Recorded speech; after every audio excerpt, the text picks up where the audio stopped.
Two men are in the hospital after a double shooting in southwest Baltimore. Police were called to Wilkins Avenue near Carroll Park around 8 last night. They found a 50-year-old man and a 26-year-old man who've both been shot. They were taken to the hospital. No word right now on their condition.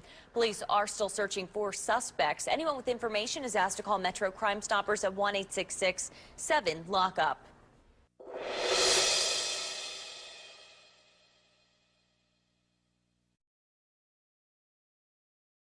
Starts right now with breaking news. One of the worst things you could ever see. A horrible accident right in front of his own home. Good evening and thanks for joining us. I'm Wendy Ryan. And I'm Jameson Euler. ABC Action News reporter Maricela Burgos has more on this breaking news, including the one thing neighbors say might have saved his life. The crash happened on the other side of that mailbox. It was a little before 5 p.m. and as soon as it happened, neighbors rushed over here to help.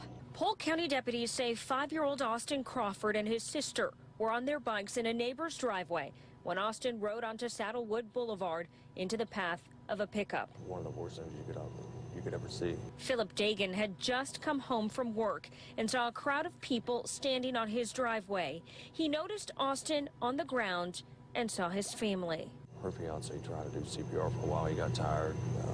I scooted him out of the way and supported the boy's neck and was doing CPR. My neighbor across the street was helping me as well. We did that until the paramedics got here. Crews rushed Austin to Lakeland Regional Health, where he died. My heart breaks for him. They will definitely be in my thoughts and prayers. If there's anything they need, they already know where I'm at.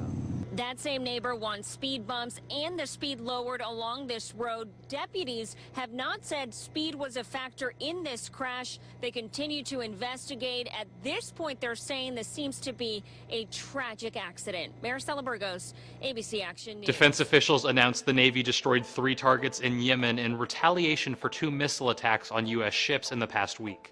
Missiles from the USS Nitsa hit 3 radar sites belonging to the Houthis, an Iranian-backed Shiite rebel fighter group. This is all entangled in the larger conflict of Yemen's civil war, pitting the Houthis against a Saudi-backed coalition. U.S. officials said they didn't want to involve themselves in the conflict, just defend their ships. But it could be getting tougher to stay on the sidelines of this fight. Yemen has grown increasingly bloody as of late. On Saturday, the Saudi-led coalition bombed a funeral, killing 140 and injuring hundreds more. It's likely that the attack on the Navy was retaliation for the bombing. Human rights groups were quick to condemn the bombing. The U.S. said it would review its alliance with the Saudi government in light of the airstrike to make sure the country is adhering to U.S. principles, values, and interests. For Newsy, I'm Grant Sunison. A precocious 4-year-old, Bryson loved the comic book hero Iron Man. He would run around the house going pew, pew at everybody, and he would put on his mask. Bryson Mies Hernandez was spending the night at his grandparents' house in January when Crystal Mies got a late-night phone call. An officer met her at the hospital. Ma'am, your son's been shot. I didn't believe him. I didn't. He was in a safe spot. He was at his grandparents'. How did he get shot? Bryson had found a loaded handgun under his grandparents' bed and fatally shot himself in the head. An accidental shooting involving a child, part of new data which suggests these types of deaths are significantly undercounted.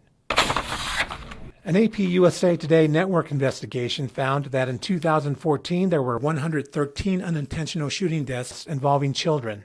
The official figure from the CDC was 74, the only year with comparable figures. 911. Yes, ma'am. There's a little boy that was shot. Another little boy at the Livingston Motel. Okay.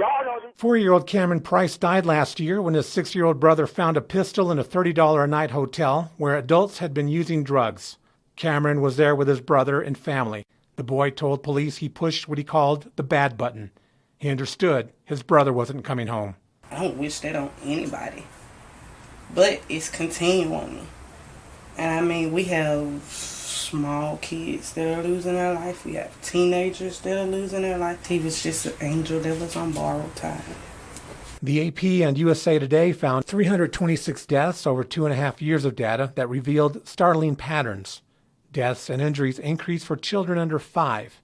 They increase again at ages 15 to 17, Shootings are more likely to occur during the weekends or around holidays such as Christmas.